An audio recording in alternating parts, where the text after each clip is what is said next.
पूरा देश जानता है कि चौधरी चरण सिंह कद्दावर नेता थे। विपक्ष तो बोलेगा ही। मुझे ये बताओ, इतने बड़े नेता थे, किसानों की एक हिसाब से हरित क्रांति की शुरुआत उन्होंने की थी। मोदी जी ने उनको भारत रत्न के लिए चुना है, तो इन्हें इसमें भी राजनीति दिखाई दे रही है। पीवी नरसिम्हा राव को तो मैं आपको बता ही चुका हूं पहले कि कांग्रेस ने इनकी डेड बॉडी को कांग्रेस मुख्यालय में लाने से मना कर दिया था। तुम चाहे 7 सीटें दे देते जयंत चौधरी को, चाहे तुम 17 सीटें दे देते, जब जीत नहीं होनी है तो फायदा क्या है? तुम पूरी उत्तर प्रदेश की पूरी 80 सीटों पर लड़ा दो। विपक्ष तो रहा ही नहीं। अब तो वो बागों में गाना गा रहा है जयंत चौधरी को लेके, वो बाग में गाना गा रहा है किनारे से खड़े होके अपनी क्यारी में, अखिलेश यादव कि न तुम बेवफा हो न हम बेवफा हैं, मगर क्या करें अपनी राहें जुदा हैं। अटल बिहारी वाजपेयी ने स्वयं कहा था कि अगर भारतीय जनता पार्टी या जनसंघ का झंडा और चौधरी चरण सिंह का डंडा ये दोनों एक हो जाएं तो लहर चल जाए। 3 भारत रत्न फिर दिए गए हैं। नरसिम्हा राव पूर्व प्रधानमंत्री, ये स्वामीनाथन जी जो बहुत बड़े जो है वैज्ञानिक हैं, और किसान नेता रहे चौधरी चरण सिंह जी को। तो किस तरह से जो है पश्चिमी बेल्ट और पूरे उत्तर प्रदेश में क्या माहौल रहेगा अब 2024 के लोकसभा चुनाव का? सबसे पहले तो मैं विपक्षियों से एक सवाल जानना चाहता हूँ। विपक्षी कम से कम अब इस बात का जवाब दें जो पिछले कुछ समय से ये कहते चले आ रहे थे कि भारतीय जनता पार्टी के साथ है कौन। इनके जो साथ के अलायंस थे वो तो सारे इनसे रुष्ट होके चले गए, क्योंकि भारतीय जनता पार्टी में इनकी इज्जत नहीं थी। चाहे वो आपके जयंत चौधरी हों, चाहे वो आपके नीतीश कुमार हों, चाहे अकाली दल हो, चाहे आपने सुना होगा कल का स्टेटमेंट उद्धव ठाकरे ने, शिवसेना के उद्धव ठाकरे ने दिया था कि हमें कोई भाजपा से एलर्जी नहीं है और मोदी जी से हमारी कोई निजी दुश्मनी नहीं है। तो आप सब समझ रहे हैं कि खेल कहाँ से कहाँ पहुँच रहा। अब मुझे विपक्ष ये बताए कि किसको कितने पैसों में खरीदा। जो ये इल्ज़ाम लगाते थे नीतीश कुमार को कितने में खरीदा, कितने खोखे में भाजपा ने खरीदा, जयंत चौधरी को कितने खोखे में खरीदा, अकाली दल को कितने खोखे में खरीद रही है भारतीय जनता पार्टी, या उद्धव को कितने खोखे में खरीदेगी। तो इसीलिए मैं शुरू से कहता आया हूँ, ये अनर्गल बोलते हैं, इनके पास कुछ नहीं है। जबकि जयंत चौधरी की बात, आपने जयंत चौधरी की बात की, समाजवादी पार्टी तो इनको 7 सीटें दे रही थी। समाजवादी पार्टी तो इनको 7 सीटें दे रही थी, और जो हमें खबर मिली है अभी तक, भारतीय जनता पार्टी तो सिर्फ 2 सीटें लोकसभा की दे रही है, एक बिजनौर की और एक बागपत की सीट। उसके अलावा एक राज्यसभा की सीट दे रही है और एक उत्तर प्रदेश विधान परिषद में, क्योंकि अभी चारों जगह पे इनका कुछ भी नहीं है। ना तो राज्यसभा में कोई है, ना लोकसभा में कोई है, और ना विधान परिषद में कोई है। तो 7 सीटों से जो 2 सीटों पे मंजूर हुआ, तो आप बताइए क्या सौदा किया है भारतीय जनता पार्टी ने। अब तो इनके विपक्षियों, अब तो मुझे विपक्ष कहने में भी संकोच होता है, विपक्ष तो रहा ही नहीं।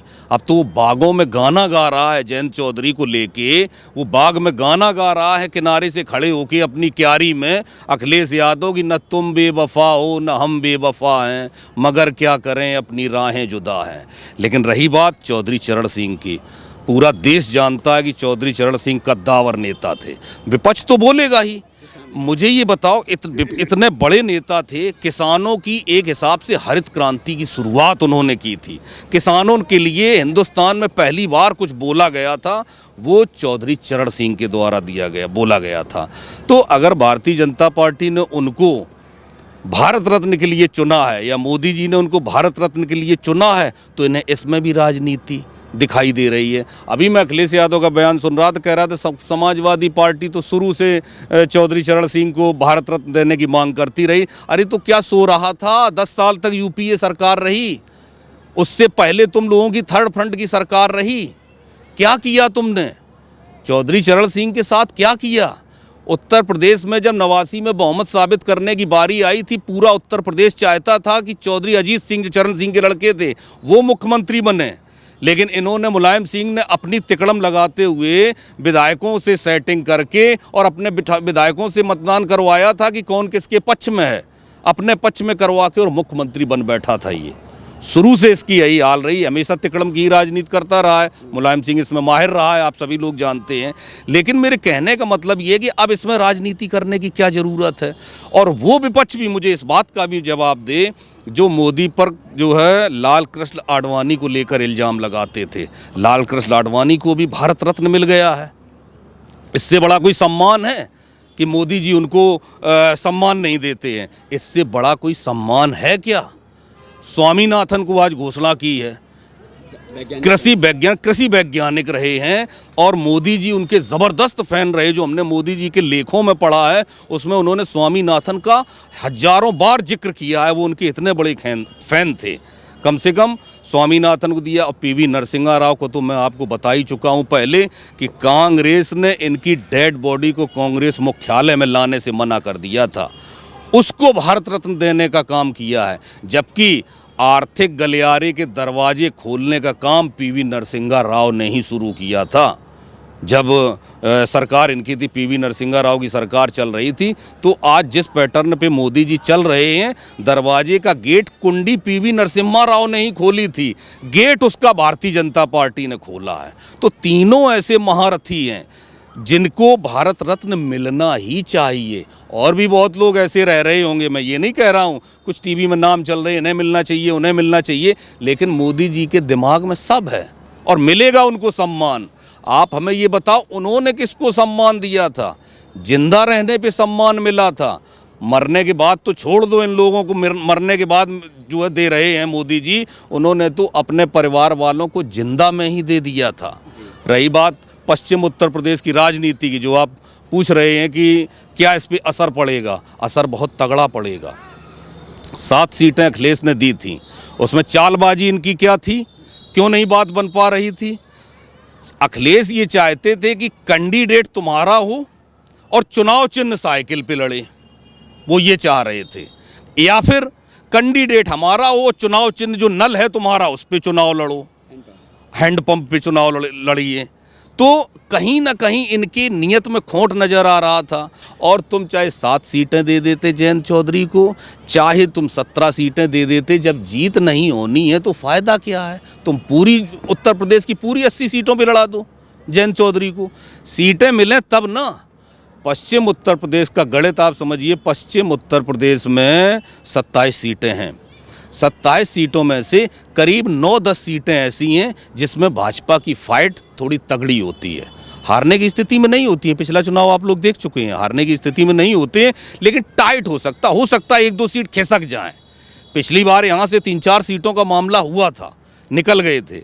उसका फ़ायदा जयंत चौधरी के आने से पूरा भारतीय जनता पार्टी को मिलेगा। और जयंत चौधरी पढ़ा लिखा इंसान है, वो जानता है कि मोदी जी देश को किधर ले जा रहे हैं और देश किस दिशा में जा रहा है। और अखिलेश के साथ रह के क्या मिलेगा मुझे? अखिलेश ने तो एक हिसाब से समाजवादी पार्टी का नाम बदल के ही पीडीए रख दिया है, परिवार डेवलपमेंट अथॉरिटी।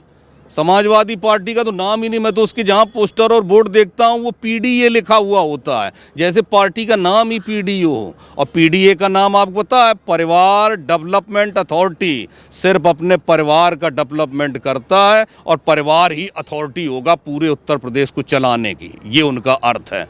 तो कहने का मतलब ये है कि जो 2 सीटें दी गई हैं, अब 4 सीट हो जाएंगी जयंत चौधरी के पास, जो उनके पास सीटों का अकाल पड़ा हुआ था। एक भी राज्यसभा सीट नहीं थी, एक भी लोकसभा सीट नहीं थी, विधान परिषद में एक भी मेंबर नहीं था उनका, आप ये समझ लीजिए। तो कहने का मतलब अब उनके पास 4 सीटें होंगी। लोकसभा की 2 सीटें भारतीय जनता पार्टी दे रही है, राज्यसभा की 1 पार्टी दे रही, जो मुझे पता चला है, और एक विधान परिषद में भी भेज रहे हैं। तो ये गणित अच्छा रहेगा। पूरी 27 सीटों पे भाजपा की एक तरफा लड़ाई अब रहेगी।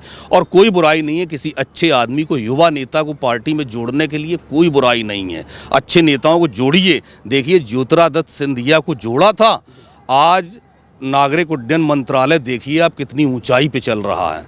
गडकरी का विभाग और नागरिक उड्डयन मंत्रालय ज्योतिरादित्य सिंधिया ने कहां से कहां पहुंचा दिया है। तो कहने का मतलब ये है, अच्छे लोग हैं, आ जाएं। और किसान नेता चौधरी चरण सिंह को भारत रत्न का मैं स्वागत करता हूं, पूरा देश स्वागत करेगा।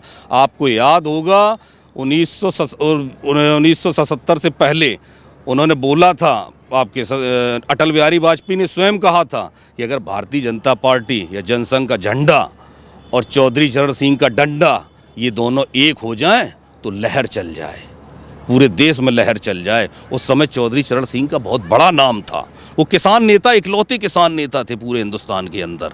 तो और उनका ही ये वचन किसानों के बारे में कि देश के विकास का रास्ता गांव के नदी नालों और खेतों से होकर गुजरता है। ये चौधरी चरण सिंह के ही वचन थे। लेकिन अब ये किसान के नाम पे क्या करते हैं? गुंडागर्दी। आपने देखा किसान आंदोलन, गुंडागर्दी और कुछ नहीं इसके अलावा। कल भी तो यहाँ किसान आंदोलन हुआ था उत्तर प्रदेश में, आपने देखा था पूरा नोएडा चारों तरफ से जाम था, दिल्ली जाने की एक सड़क नहीं थी। प्रशासन ने बात की, 2 घंटे में धरना प्रदर्शन खत्म हो गया। किसानों को आश्वासन मिला, उन्हें लगा कि मेरी बात सुनी जाएगी और यहाँ कोई भड़काने वाला कामयाब हो नहीं सकता है, जैसा भड़काने वाले शाहीन बाग और इधर बॉर्डर पे, दिल्ली बॉर्डर पे हो रहे थे। यूपी में कोई कामयाब नहीं हुआ।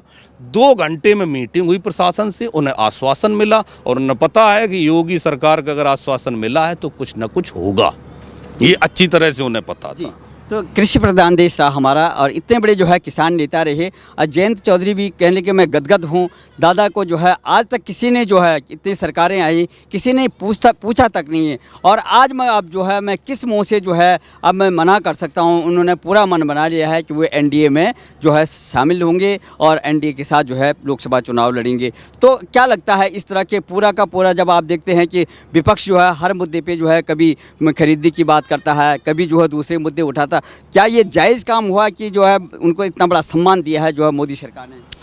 बिल्कुल, उसे मालूम है जो आप बात बोल रहे हैं, मैंने भी वो सुनी है, मैंने भी टीवी पे देखी है। उसने ये बोला है कि मैं किस मुंह से अब मोदी को मना करूं गठबंधन में आने के लिए। अब कुछ वजह नहीं रह गई है एनडीए में आने के लिए। एनडीए में आने के लिए कोई वजह ही नहीं रह गई है। मैं किस मुंह से उनको मना करूं? देश विकास कर रहा है, पश्चिम उत्तर प्रदेश विकास कर रहा है। आप याद कीजिए गन्ना की पेमेंट कैसे होती थी। एक दिन मैं डिबेट देख रहा था, उसमें देख रहा था केवल 1.5 रुपये 2.5 रुपये केवल योगी सरकार ने गन्ना के भाव बढ़ाए हैं, जबकि अखिलेश सरकार में 4.5 रुपये तक उसका रेट बढ़ा था, इतना रेट बढ़ा था। तो मैं ये कहता हूँ कि तुमने रेट ही तो बढ़ाए हैं। रेट तुम 4 रुपये नहीं 40 रुपये कर दो, पेमेंट कौन देगा? पिछले 3 साल का बकाया योगी सरकार ने ख़त्म किया और उसके बाद 7 सालों से पेमेंट अपडेट कर रहे हैं। ये बड़ी बात है। आदमी कहता है ना, आपने भी सुना होगा, घर परिवार में, दुकानों में, कहीं भी हो, व्यापार में, कहते चलो यार ठीक है 2 पैसे कम दे गया, कम से कम नगद दे गया, उधार नहीं। तुमने रेट बढ़ा दिए और पेमेंट रोक दी किसानों की। आप देखते हो डेली धरना प्रदर्शन होता था पश्चिम यूपी में उसको गन्ना पेमेंट को लेके, डेली। अब देखिए अपडेट, पिछला वो ख़त्म किया और उसके बाद 7 वर्ष योगी को हो चुके हैं, अप टू डेट पेमेंट चल रही है। मानते हैं कि कम बढ़ाया होगा, आगे बढ़ेगा जैसे भी बढ़े, लेकिन जो बढ़ा वो मिल तो रहा है तुरंत हाथ के हाथ। ऐसा तो नहीं है कि पेमेंट पेंडिंग पड़ी है तुम लोगों की तरह। 3-3 साल की पेमेंट पेंडिंग पड़ी हुई है। किसान क्या खाएगा अगर 3-3 साल तक उसकी तुम रकम रख के रहोगे? ये धरती पुत्र थे, ये किसान पुत्र थे, ये इनका रवैया था किसानों के प्रति। आप समझ लीजिए, किसानों को असली सम्मान देने का काम मोदी जी ने किया है। किसानों का सम्मान, सनातनियों का सम्मान, अल्पसंख्यों का सम्मान। आप देखिए अल्पसंख्यों का भी सम्मान और समान अधिकार, हिंदू हो या मुसलमान, सिख हो या ईसाई, सबको समान अधिकार। मुझे कहीं भी आप बता दीजिए एक भी जगह ऐसा हो जहां मोदी जी ने भेदभाव किया हो। एक भी जगह ऐसी हो, अगर एक भी कहीं भी हो भेदभाव अगर किया हो तो हमें बताओ। लेकिन ये लोग आग लगाने में बिल्कुल मस्त। आप देखिए सवेरे कितनी बड़ी कल घटना हुई हल्द्वानी में, कितना बड़ा कांड हुआ है, आपने देखा होगा। जबकि ये जो वहाँ पे अवैध जगह खाली कराने की बात थी, पिछले साल हुई थी। पिछले साल पूरी फौज पहुंच गई और स्टे लेके आ गई। इस बार कोर्ट ने आदेश दिया। आप समझिए कोर्ट के आदेश को ये लोग कैसे लेते हैं। कोर्ट के आदेश के बाद वहाँ दंगा फसाद मचा दिया, कारें फूंक दी, करीब 100 पुलिस वाले भर्ती हैं अंदर। लेकिन विपक्ष के एक लीडर का, किसी का वो नहीं आया वक्तव्य कि वो गलत है, कोर्ट का आदेश। वैसे बड़े ये कानून का सम्मान करने वाले हैं। अभी आप देखते रहो, अभी हमारी आपसे बातचीत हो रही है, अभी ओवैसी का आने वाला है बयान।